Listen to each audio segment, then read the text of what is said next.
Zone Europe sur Sensation. Bonjour et bienvenue dans Zone Europe sur Radio Sensation et TV78, une émission spéciale réalisée depuis le 75e Festival de Cannes. Alors vous avez sûrement en tête les nombreuses stars qui se succèdent sur le tapis rouge qui est juste derrière moi, mais ici se trouvent également des milliers de professionnels du secteur dans le cadre du marché du film. Corentin Alonso est allé à la rencontre de certains d'entre eux. Ils sont venus ici promouvoir des films ou même des lieux de tournage du monde entier. Le marché du film, c'est le salon des professionnels du cinéma. 12 000 participants, 7 000 sociétés, 350 exposants, 120 pays. La Belgique est naturellement représentée. Christian de Schutter, de Flandre Images. Je suis ici pour la promotion des films qui sont faits en Flandre et à Bruxelles, en Belgique. Et bien sûr, c'est une année extraordinaire parce que nous avons 3 films en sélection officielle, dont 2 sont en compétition. Il y a donc un film qui s'appelle Close, l'autre s'appelle The Eight Mountains et le troisième, qui est en sélection officielle, s'appelle Rebelle. Nous sommes très heureux de cette grande sélection. C'est une grande année pour nous. Et bien sûr, à part ça, nous sommes aussi ici pour parler des films qui sont en préparation et qui seront prêts dans les 12 prochains mois parce que bien sûr, il y a d'autres équipes qui sont actuellement en production et en post-production et nous rencontrons ici des festivals, des commerciaux et des distributeurs pour parler de ces films. Et nous espérons qu'ils trouveront également le chemin des grands festivals dans les prochains mois.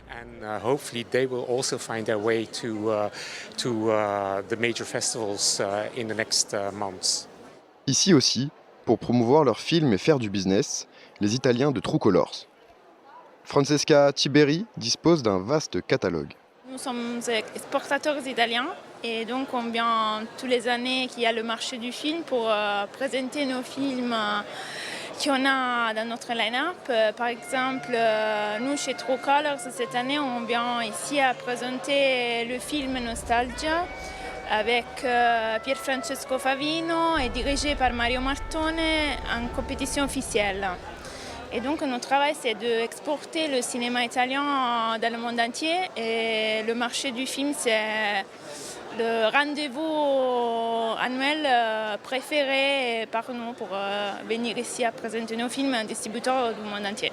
No, è nostro no.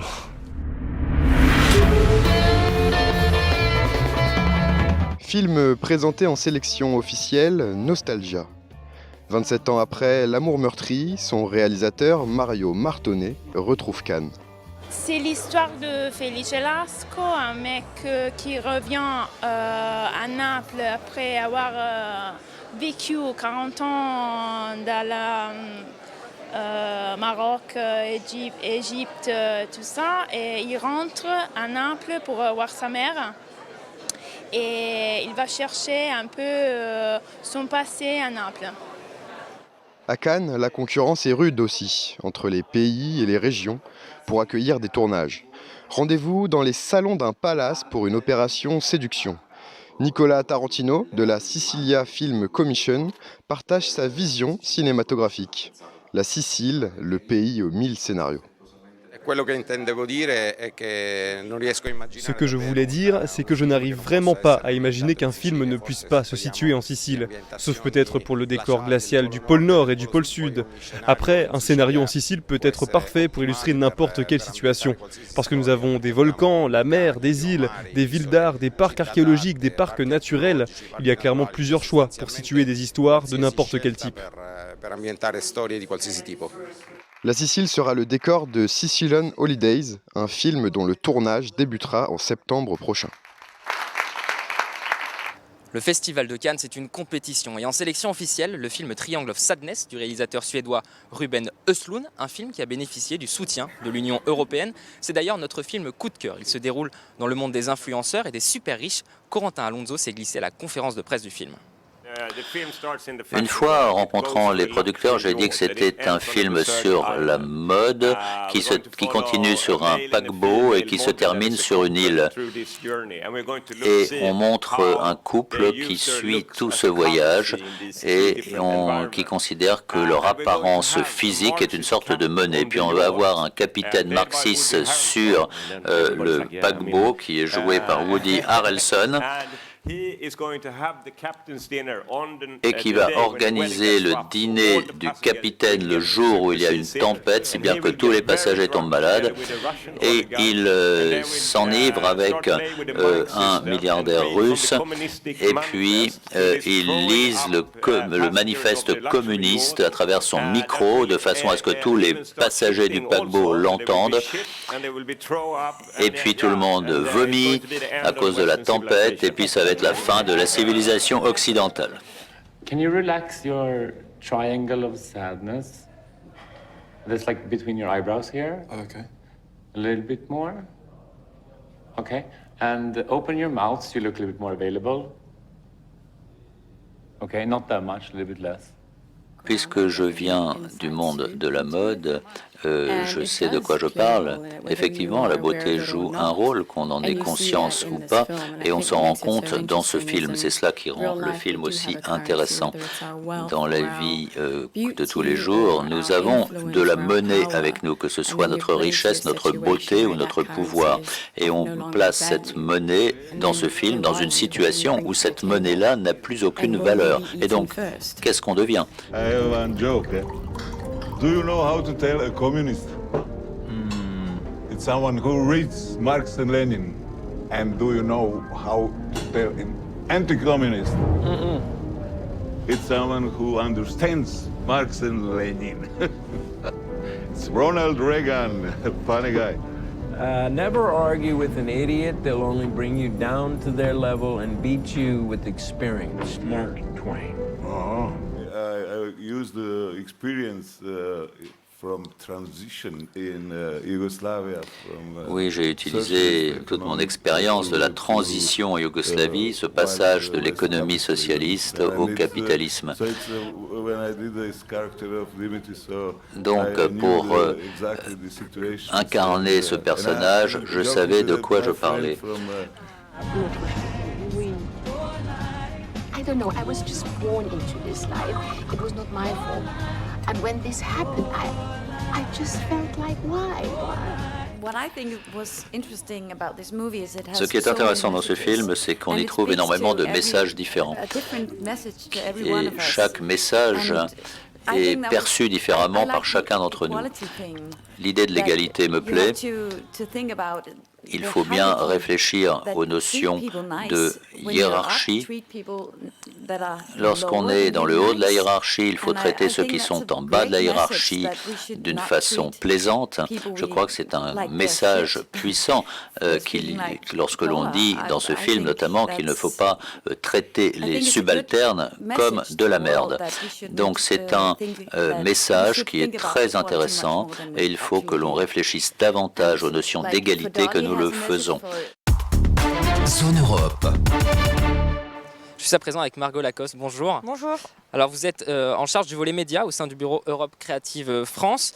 Alors le programme Creative Europe Média supporte le secteur audiovisuel européen depuis 1991. Depuis son lancement, 47 films financés par le programme ont obtenu des récompenses au Festival de Cannes, dont par exemple la dernière Palme d'Or ici à Cannes qui a été attribuée à la réalisatrice Julia Ducournau pour le film Titane l'année dernière. Cette année, c'est 15 films financés qui sont sélectionnés dans les différentes sélections du Festival de Cannes. Déjà, premièrement, pourquoi est-ce que c'est important pour l'Europe d'être présente ici à Cannes ? Déjà, on est très heureux de pouvoir revenir à Cannes avec une présence européenne très forte. Déjà dans les films qui sont sélectionnés dans toutes les compétitions à Cannes et surtout avec une présence de l'industrie européenne, une présence aussi politique avec la venue du commissaire breton à Cannes et qui s'incarne aussi par la volonté de médias de faire partie en fait de l'audiovisuel européen. Donc on a un stand ici qui est très actif, qui permet d'accueillir énormément d'Européens, professionnels de la distribution, de la production ou même plus liés à l'industrie et qui sont là vraiment pour échanger. On essaye au maximum de travailler à cette question de la coopération européenne pour notre audiovisuel européen. Vous, ici, vous accueillez sur votre stand, vous le disiez, des producteurs par exemple. D'où viennent ces gens ? Vous parlez d'Europe, est-ce que l'Europe est représentée de la même façon partout dans le monde du cinéma ou est-ce que On voit plus de Français parce que nous sommes en France. Quel est le public ? On a un pavillon qui est vraiment européen et il faut savoir que sur le programme Europe Creative Media, on a une géographie qui est un peu plus large que les 27 de l'Union européenne. C'est un programme qui accueille 35 pays, y compris donc tous les pays en voie d'adhésion et de l'espace économique européen. Donc on a vraiment une présence assez diverse au niveau des professionnels. Alors oui, bien sûr, les professionnels français sont assez surreprésentés, mais c'est à l'image aussi du dynamisme du secteur français dans l'industrie audiovisuelle. Mais je tiens à souligner qu'on a quand même beaucoup de professionnels européens, du nord, du sud jusqu'à l'est. Alors Cannes, c'est une vitrine pour le cinéma du monde entier. C'est d'ailleurs le premier festival de cinéma de l'année. Un film primé à Cannes a de grandes chances de se voir sélectionné par exemple en Allemagne, à Berlin, à Venise ou par exemple à Toronto. Est-ce que c'est important pour les films qui sont financés par Média de se voir représentés également en dehors de l'Europe ? Oui, puisque l'un des objets premiers de ce programme, c'est de permettre aussi de favoriser la circulation des films européens au sein des frontières de l'Europe, mais aussi à l'international. Et Cannes est vraiment la place pour pouvoir travailler justement. C'est un réel marché, donc à l'acquisition et vente des projets. On espère après retrouver du coup certains films qui auraient fait l'objet d'une acquisition ici, se retrouver après peut-être ultérieurement soutenus par Média, puisque Média aussi accompagne beaucoup à la circulation des films à travers des soutiens spécifiques pour les vendeurs et les distributeurs. Qui dit soutien dit budget. Le budget du programme, il a augmenté par rapport à l'année dernière, par rapport à 2021, il a augmenté de 31%.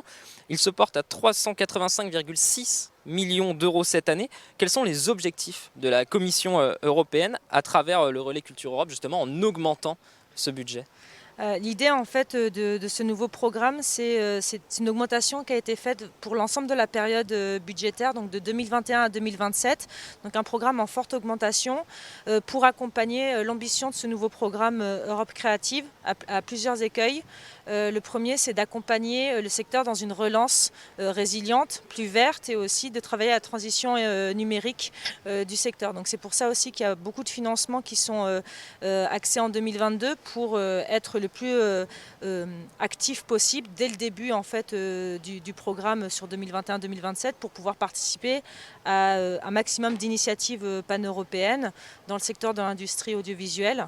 Puis d'autre part aussi, il y avait une volonté d'intégrer plus largement sur l'ensemble du programme Europe Créative qui lui couvre l'ensemble du secteur des industries culturelles et créatives, au-delà et médias qui couvrent particulièrement l'audiovisuel européen, d'augmenter aussi sa contribution à travers un volet spécifique qui s'appelle le volet transsectoriel, qui a vocation à rassembler ensemble des initiatives qui mêleraient audiovisuel et autres industries créatives, et aussi qui souhaiteraient soutenir des initiatives qui permettent d'engager, d'accompagner le pluralisme en Europe et des soutiens aux médias et au journalisme aussi également. Merci beaucoup Margot Lacoste d'avoir été avec nous. Je rappelle que vous êtes en charge du volet médias au sein du bureau Europe Creative France. Merci à vous.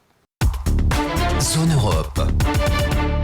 En Europe, la fréquentation des cinémas a chuté de 60%. Avant la pandémie, le nombre de billets vendus frôlait le milliard et l'an dernier, il est tombé sous la barre des 400 000. Alors comment attirer plus de spectateurs pour les films européens ? C'était le thème d'une conférence organisée par l'Observatoire européen de l'audiovisuel. On écoute tout de suite Mathilde Fiquet, c'est la secrétaire générale de la CEPI, Coordination européenne des producteurs indépendants. Ce que moi j'ai vraiment retenu, c'est qu'en fait c'est un équilibre qui est assez délicat à trouver, surtout dans un marché qui change énormément avec des nouveaux players, les streamers, les plateformes, etc. Parce que d'un côté, en tant que producteur, représentant des producteurs européens, on a besoin de pouvoir financer des films grâce aux licences dans chaque pays, et on a besoin de pouvoir investir dans des nouveaux projets. Donc on a un business model derrière le film qui est extrêmement important, puisque c'est ça qui nous permet d'avoir ces nouveaux films indépendants, ces nouvelles créations qui fait que les gens aiment aller au cinéma. Le deuxième point qu'on a entendu qui était extrêmement important, c'est l'importance d'investir pour connecter l'audience avec un film, comprendre ce que les gens veulent voir, mais également investir de manière à faire de la promotion, à faire connaître le film et à encourager les gens à aller au cinéma. Et ça, c'est également un effort qui est extrêmement important, mais qui réclame aussi un investissement qui doit être coupé. Donc on en revient au problème de balancer en fait l'accès au contenu et arriver à financer un modèle qui est extrêmement important et qui nous permet d'avoir une diversité de films en Europe. On va parler d'éducation à l'image à présent. Des jeunes Français, des jeunes Allemands sont venus participer en collaboration avec l'OFAGE à la Semaine de la Critique, une sélection parallèle du Festival de Cannes, pour se former à la critique du cinéma. Mathis Godefroy les a suivis. Dans le cadre de la Semaine de la Critique ici au Festival de Cannes, nous allons suivre aujourd'hui des jeunes lycéens français et allemands qui vont assister à la projection d'un film, La Jolia de Andrés Ramírez Pulido. L'objectif est de par la suite écrire une critique. Suivez-moi, on va à leur rencontre. Parmi eux, certains s'intéressent plus que d'autres à la profession. C'est notamment le cas de Daniela. Mon objectif cette semaine, c'est d'approfondir ma culture cinématographique, regarder des films et apprendre à les analyser, en fait, me plonger dans le métier d'analyste cinématographique. Mais aussi le cas de Paul, lycéen français. Moi, je compte faire une fac d'histoire et par la suite peut-être une école de journalisme et du coup ça m'intéresse bien tout ça. Ça fait bizarre de voir en vrai tout ce qu'on voit à la télé d'habitude et puis c'est une occasion qu'on n'aura pas forcément plusieurs fois dans sa vie, quoi. Pour Anne-Sophie en revanche, ce n'est pas encore ça. Ça t'intéresse justement de plus tard à l'avenir, pourquoi pas être journaliste ciné, rédiger des critiques à l'avenir ? J'y ai déjà pensé, pour autant je me suis jamais dit que je m'orienterais dans cette voie.